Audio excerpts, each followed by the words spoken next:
Hello everyone. This is your host, Akil Jabbar, and welcome back to another episode of SaaS District.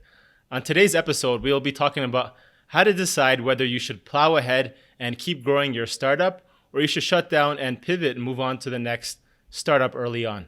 Today, we have our guest, Tom Hunt, with us. Tom is an expert at building startups and SaaS businesses. After graduating from Imperial College in London, he decided to build Virtual Valley, which was a marketplace that connect online entrepreneurs and virtual assistants or VAs from scratch while traveling the world.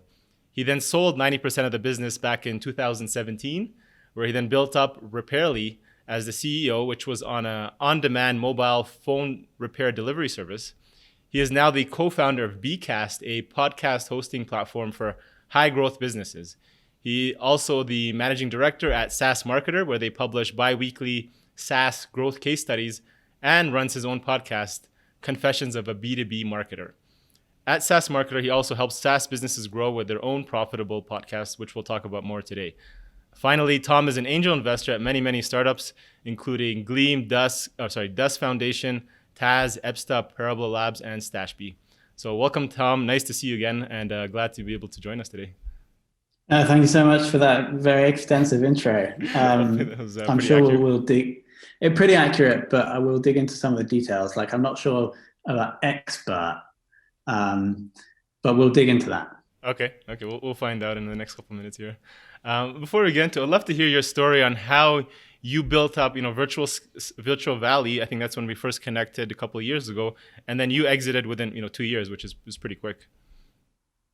Yeah, I thought it wasn't for like a life-changing amount, and it was more like I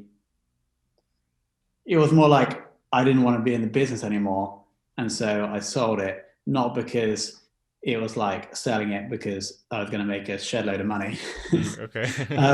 But the question was, how did I build Virtual Valley? Yeah. What's the story around how you started it? Yeah. So basically, I did chemistry at uni. Mm-hmm. I did 4 years in management consulting, and I realized throughout the whole time, I knew I didn't want to do that. And so I was like, how can I quit my job? And so the first thing I did is, in consulting, I did a lot of work in outsourcing. So I built my own team in the Philippines, like separate from my job. And then we sold those people to startups in London. And so that was the first business. Well, actually, before that, there was like 5 different things. But that was the first one that actually got some traction. Okay. And so I replaced the salary of my job at the consulting company whilst I was doing that. And so I left. And then I left and I started being a digital nomad, like traveling the world in 2015. And then I realized that business wasn't going to scale. I was very involved in finding the clients or working with the clients for that business. And so then I was like, okay, how can we scale this? And then I started learning about marketplaces, and we basically pivoted from the service into the marketplace. And so it was startup consulting with the name of the service. And then we transitioned all the clients over to the marketplace called Virtual Valley, which is just connecting online entrepreneurs with a curated marketplace of Filipino virtual assistants, then managing all the payments and all the time tracking through the process. It was like a niche Upwork. Okay. And it actually wasn't that long from starting it to selling it. I thought there were some problems in the business model, but looking back now with like hindsight and a bit more wisdom, I actually don't think those problems were like that significant, and I could have just kept going if I wasn't. Basically what happened is I was very inexperienced entrepreneur. Sure. I had no advisors or investors. It was completely bootstrapped, so just me on my own.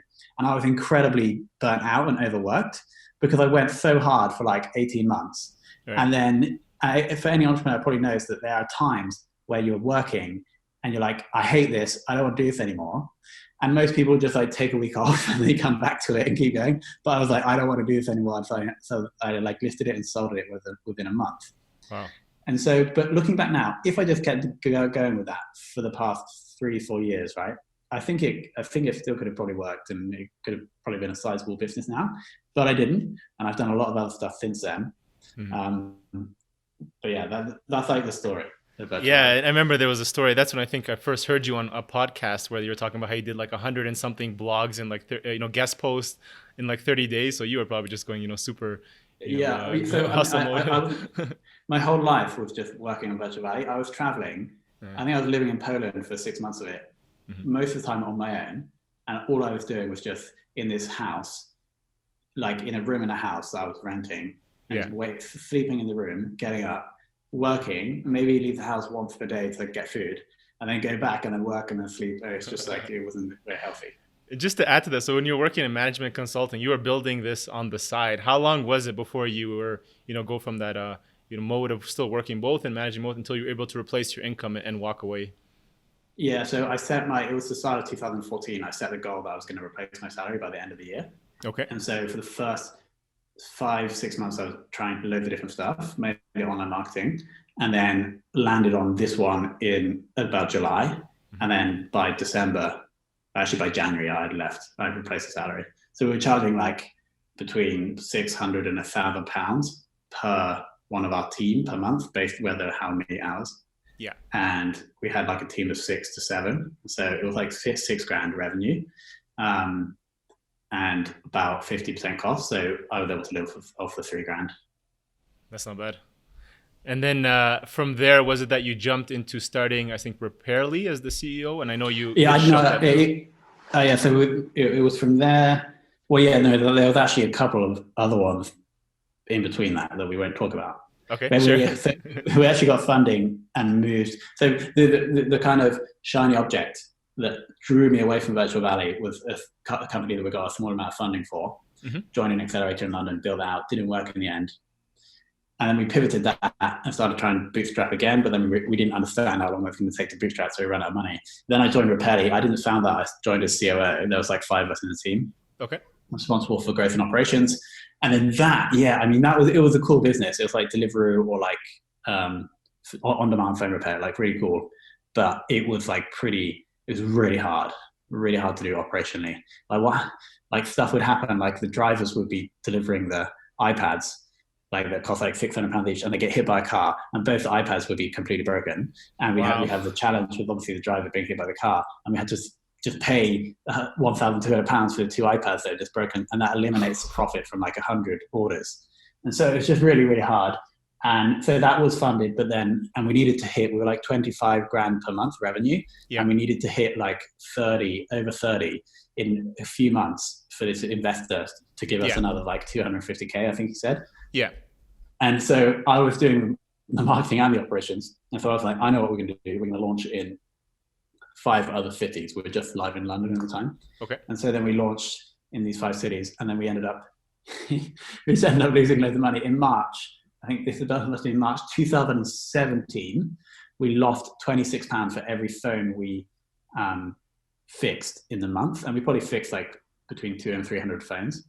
And so we were just hemorrhaging cash, and so we didn't quite get to the revenue mark because the operations in these other cities were a shambles, and then so we didn't get the investment, so we had to shut it down. So that brings us up to start of 2018, maybe. Yeah, start of 2018.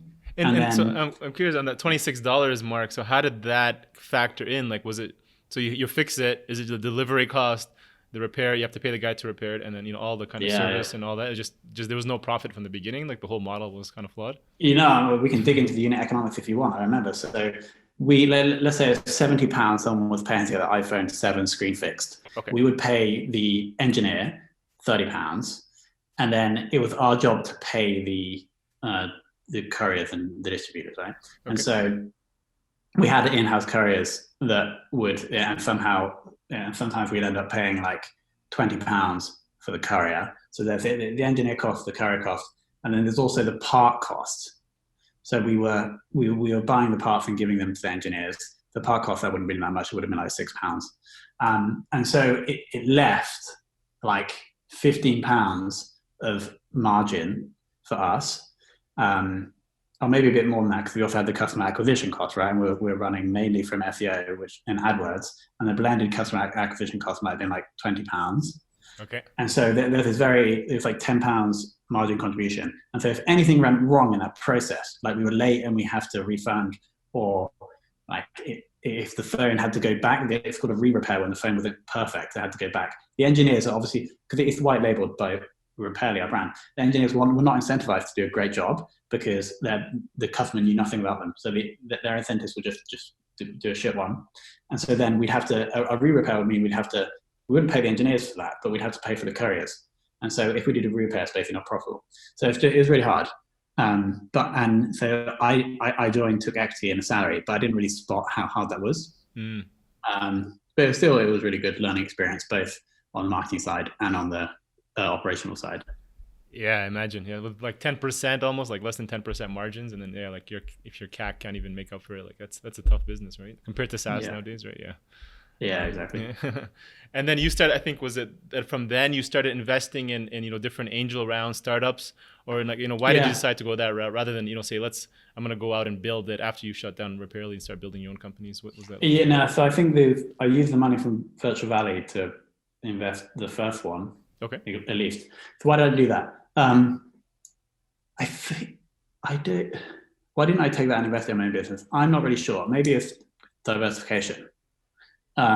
Also, I like doing that. I do like the process of meeting people, understanding their products, and putting money in. Mm-hmm. So you're right. I think now I've kind of stopped doing it. I did one last year, but I don't think I'll do one for a while, because I think the businesses that I have now, with two of them, I have more control, I have more understanding of these, and therefore it makes more sense to focus resources, because I'm diversified in other areas now. Right. So I think I will invest more in my businesses going forward. Yeah. I mean, I guess at that point, maybe you're burnt out. You don't want to get into, operationally into something right away. You have sitting on some cash and you're like, oh, this sounds pretty good. And I have a bunch of cash. I might as well. It sounds like I might make a bunch of money. So it makes sense. Yeah. I can do the mindset at that time. And then, less than a year ago from today, you launched, I think, is it BCast and SaaS Marketers, both at the same time, or SaaS Marketers? So you do case studies. I know you have that Facebook group, over 1,000 members there now. You also have the podcast. I want to hear a little bit more about BCast, because there is a lot of, hosting providers. We use a different one as well for podcasts. Maybe we'll look into this as well. But what differentiates that specifically from other hosting providers? I want to learn more about that. And then how you started that.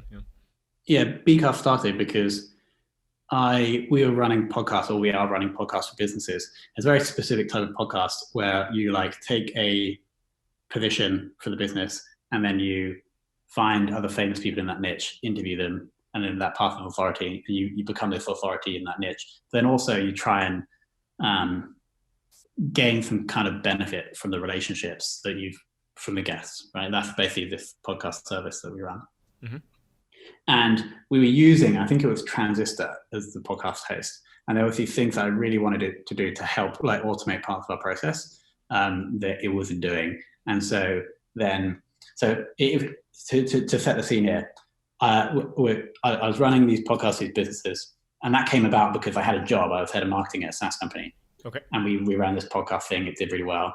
And then I was like, okay, I'll go and do that for other companies. So that happened last year. And so I'm running this podcast for other companies. At the same time, I'm also building an audience in SaaS, because that's where my interest is. I like marketing. I like writing about marketing. So I'd actually been building the SaaS audience since for a year and a half. Actually, no, it's just a year, since the start of 2019. Okay. And so I had this audience growing in SaaS. I had these clients, they're SaaS and service agencies that were running podcasts for. And then I was like, this podcast service is not really doing the things I want it to do. And so then I wrote an email to the audience, the SaaS audience, being like, does anyone have experience in web apps and is interested in podcasts? And then I got a reply from this guy called Neil. And then now me and Neil co-founded BCast, which is the software company. So here's my strategy at the moment. I'm quite proud of this. So we have, as I said, we basically have a media company which is growing quite nicely now. We're publishing case studies, and we have the podcast. It's SaaS Marketer.io basically, and the audience is the SaaS marketers. We have the service. So right now the majority of the revenue is coming from the service, where we have 6 clients, either service or SaaS businesses where we're doing this podcast process for. It's like a done for you service. Okay. And then we have the software, which obviously all the clients are using. And if there's one other thing, if companies can't afford the service, then there's a coaching program where I coach them, and they get a year of the software, right? And so they're obviously also using software. So the goal is that instead of most companies, they'll build a company and they'll build a attack on a media brand, e.g. a blog on the site to try and get attention. Yeah. I think it's easier if you look at Sales Hacker, they've grown an incredible media brand, and they have an incredibly profitable business. So my strategy is growing the media brand separate, and then working out ways to monetize off the side, e.g. the service and the software. And so that's basically what we have now. And BCast came out of a need from the service company, from the clients that we had there, and us trying to run all these podcasts profitably as an agency. Yeah, so you had the audience already kind of built up. So you have the publisher, you have the service, and then you kind of moved into, now you have the SaaS. You have the three kind of businesses, but they're all aligned, and you share the audiences to kind of cross promote. And yeah, exactly. And so on the ownership, I own 100% of the media company and the service company, and then me and Neil are roughly 50% on the software company. But it's obviously very aligned in that, like, BCast, if you go to SaaS Marketer, you'll see BCast everywhere, because it's basically the same thing for me anyway. And if I'm who's the ideal market that works, or target person? Is it still a SaaS company they should consider using BCast versus, I don't know, something, Yeah. So with the category we're creating with BCast is B2B podcasting. So it's not for someone who wants to start a podcast about fishing. It's a business who wants to start a podcast to grow sales. And so it's the most like ROI driven podcast host, or will be. Like we've been building it for 9 months now, and so it's getting there. It's like definitely a work in progress. We have like feature parity with most of the big players. There's some features that we don't have, but there's some features that we do have that no one else has, which are just focused on this market. And so my vision here is like a big value ladder, right? That starts from somebody downloading our podcast or just going to the site, to maybe giving us the email address to get the case study every 2 weeks, then joining the Facebook group. Then the next thing up from that is probably signing up for a free trial for BCast for their SaaS business. From there, maybe they need coaching, or maybe they want us to run the podcast for them. And so it goes all the way through. And that's the overall, that's the long-term vision. And I think this way, it may be a slower journey to build a SaaS company, but it's a journey where you don't have to give up any ownership to investors. Is that your goal? Because I know you've raised capital in the past. You've also joined companies who are funded, and then you've also bootstrapped, for example, Virtual Valley and other companies. Do you prefer that way, like moving that route and working in that capacity of just going completely full control? I think it depends. I think some businesses, it would be very hard not to raise money. But I think with podcast hosting or a lot of MarTech SaaS, basically you need money if you have really complex technology, or you need distribution. And so if you're not like good at marketing, or you need deep tech, then you might need to raise money. But I think with podcast hosting, I think we are good at marketing, and I can get the attention, but we also don't need deep tech.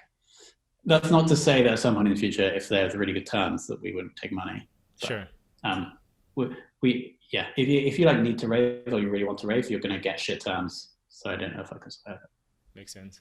Then I read, I think a case study about your early success where you just launched, BCast, and your beta users, you got quite a bit of success there. Can you share a few tips, what worked and what didn't work as you hoped to get your first users, and where you are today in terms of the size, whether it was directly through your distribution channel, or was there other ways you tested out? Yeah. So I think what we've done well is the SaaS Marketer side has grown really well. That's growing because I think probably just because the content is good, and there's no hack for that. Like, I've been studying online marketing, as we said, since 2014. So that's probably why that's working. I know that's not that useful to the audience. But okay, no, actually why. So we have a very focused persona for that media company, which is the SaaS Marketer. And we have a consistent, specific content schedule, which is a case study about 2,000 to 5,000 words every 2 weeks. Okay. And that just happens like clockwork. So that's worked well, and so that found me a co-founder, but it also has found early users. And then the other one, this is quite interesting, is the early customers for BCast were not customers for BCast, if you get it right. They were people that I sold the service or the coaching to, and so by default they're using the software, and there's virality in the software, so they're like bringing us new users. They're also giving us feedback for the software, and so I think if you are bootstrapping, that services are such a good way of starting off, because it means you don't have to, like, you have money to live, and you get to spend a lot of time with these people to understand what they want. We wouldn't have even built BCast if it wasn't for the service, because the service came first, and the service led to the learning about this podcasting for business thing. And then if I didn't know that, then I wouldn't have even thought about building a podcast host. So I think services are a really, really interesting way of starting a software business. Makes sense. And do you have a technical co-founder, like CTO is Neil, that person, or how are you able to build up? Oh, he is? Okay. Yeah. So he's built everything. We're getting to a point now where we need to find someone else because he's overrun. So yeah, I think back to that point on the services. If you really think about what a customer wants, they want a job to be done, they want a problem to be solved. They actually don't care if it's a human or a microchip solving that problem. And so I think a really good way is going and solving that problem with people, yourself first, and then other people in your team. And then as you go, if you have technical expertise, you then start automating part of that. And then you spin that out separately as a software product. I think that's a really nice way of building a SaaS company. So some people who are looking to maybe, jump from their job to becoming a founder, maybe moving towards a service company, some example like Virtual Valley, which you created. And then if you built like a SaaS company off of Virtual Valley using the income to live, it probably would have been a good route, right? Yeah, I think, yeah. I mean, if someone's looking to leave their job, the fastest way is to start so you take the learnings from what you're doing at your job, and you're going to sell that to another company. You're probably not supposed to do that whilst you're working, whilst you're employed. But so here's what you do. You get really good at your job, a very specific thing that other people want. You then transition to freelancing or contracting for that same company, so you still have income. And then you just take that case study with numbers and then sell it to 3 other companies in the industry. And then by that time, that you basically, at that point, it's probably too much work for you to do. And then you might have one person to help you with the work. Then you have enough income, in theory, to live. And then you can hire a developer and start automating it. That's probably what I would do.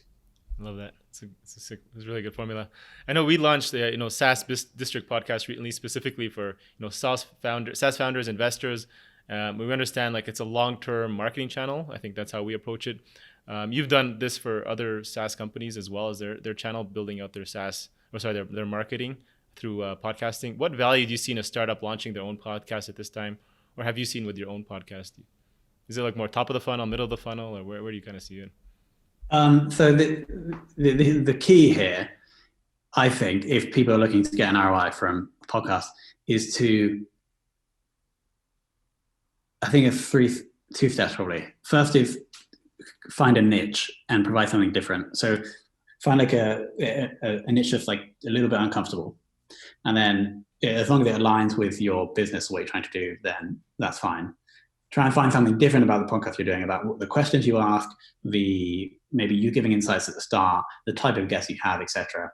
And then the other thing for the other benefit there is, what benefit are you getting out of the guests? We run podcasts where they just interview their perfect customers, and we can't sell obviously in the podcast or around the podcast to those people, but that builds a relationship and then deals get closed. So one of actually my old employer and now a client, if we run a sales ops podcast, and we brought on the head of sales ops at Intercom onto the podcast, and then we ended up closing a deal, right? So it's looking at how you can cultivate the relationships with the guests over the long term to be partners, to be customers, or to be advisors or investors, etc. So that's what I think people need to look at. Okay. And so you say the space isn't already overcrowded. I know the last few months or even years, podcasting has just been growing. A lot of people are launching stuff. Would you say it's oversaturated at this point, or still lots of room? I think I spent a lot of time thinking about this, right? Because we run podcasts for a lot of brands. I think that if you look would you say blogging is saturated? I probably wouldn't. It's just proliferated into this super many different kinds of possible niches. I think that's kind of what is going to happen with podcasting. I think that the reading market is much bigger than the audio listening market, but the audio listening market is growing with the smart speakers, with AirPods, and so I think that as there's this equilibrium between the listening demand and the new audio content being chucked in. And so I think they're probably going to grow together. At some point, then maybe there'll be more audio content chucked in with so many new podcasters, but then they won't get the downloads, and therefore some of them will die off. But then this starts growing, and then more of them come, and I think it's just going to grow up together. Just probably like blogging did in the very early days of the internet. Mm-hmm. So cool. Yeah, that's my theory. I think I agree with that. Yeah. Just to be respectful of your time, I know just kind of last questions here. I notice you analyze and dissect wins from many other SaaS startups, and you post that on your Facebook group, probably on your publisher site as well, which I find really enjoy. What would you say from your learnings are the 2 to 3 underrated growth hacks or marketing resources that many startup founders maybe don't normally consider to use and you've seen work really well? Yeah, I think someone's writing them down. There's like 3 things for anyone considering starting a company that they should consider. Okay. And they also impact growth. And we've already covered one, which is the agency, transition from agency into software. Next is, I think, find a growing market. And then, especially if you're bootstrapped, don't try and take over the whole market, but take over a small niche in that market. Just like we're doing, podcasting is growing. We're taking this small niche that we can provide a better solution for. And so that's what I recommend for new people coming in is it's so much easier to sell something to people that actually want the thing you have. So that's the growing market. But then your marketing is going to get so much easier if you can focus the product and the way you talk about the product on a specific niche. And the final one is so crucial, I think now, especially when you're bootstrapped, is how do you get every new customer that comes in, how do you maximize the chances that they're going to expose your product to someone else as they use it? And so it's like commonly known as virality or product-led growth. And I think it's so important. You have to go through the whole process of using your product as a customer would, and then work out, am I interacting with anybody else, whether that's my team, my partners, my customers, and how can I somehow expose my product to those people as you go? Because that's how you don't have to raise £1 million to spend on Google Ads, because you have this viral engine. Just one example, BCast software, one of our clients interviews technical writers and documentation managers. Someone they interviewed on their podcast is a guy called Tom Johnson, who has a really big blog in the space called I'd Rather Be Writing. Mm-hmm. It's got like domain authority of like 82. He gets interviewed on the podcast. We then share the episode with him. He puts our embeddable player and links to the BCast RSS feed for their podcast on his blog. That gets a shed load of traffic, and that is really authoritative, right? And so that's virality through our customers, partners, which is actually like second level. But of course, we have our player on their blog, which is kind of exposing our brand to their audience, etc. So that's a really big one, is how can you get your customers, or even your customers' partners in that case, to show off your brand. To leverage their audience and use their kind of audience. Yeah, makes sense. Exactly. What does the rest of 2020 look for you, and what are you most excited for? Yeah, so it's basically growing those 3 things, and maybe one of them will become more prominent. I think right now the one I'm enjoying most and the one that's growing the best is BCast, but the media company is growing quite nicely. I still enjoy doing the work with the clients, so it's really just focusing and not like getting burnt out and not doing the thing I did with Virtual Valley where I dropped out too early. Right. Just focusing on these for the next 3 to 5 years, growing them slowly with all of the control, and just seeing the change, like seeing the improvements and changes in the lives of the people that do the stuff. Like just even you saying that you like the case studies just is great for me, right? So it's just more of that, I think. Awesome. So where can our audience learn more about you and get in touch with you, learn more about BCast and what you guys are doing? Yeah, so SaaSmarketer.io is where we do the case studies. And then bcast.fm is where we have the podcast hosting software. But you can just search for Tom Hunt on LinkedIn as well, and you'll be able to find me. Okay, awesome. And also the Facebook group, SaaS Marketers as well, right? Yeah, true. Yeah. Okay, awesome. Thank you, Tom. I really appreciate it. This was great. No worries. Thank you. I had a lot of fun. All right, awesome. Cheers. Thank you all for listening in to today's episode. Don't forget to join us for another episode where we interview top leaders and experts in the business and SaaS industry. If you enjoyed this episode, I ask that you please give us a 5-star review on iTunes. That would be really, really appreciated. Otherwise, if you have any feedback, suggestions, or improvements for this podcast, please feel free to send it directly to me on our website at horizoncapital.com, or you can just tweet me at Akil Jabbar. Thanks again, and hope to see you guys on the next episode.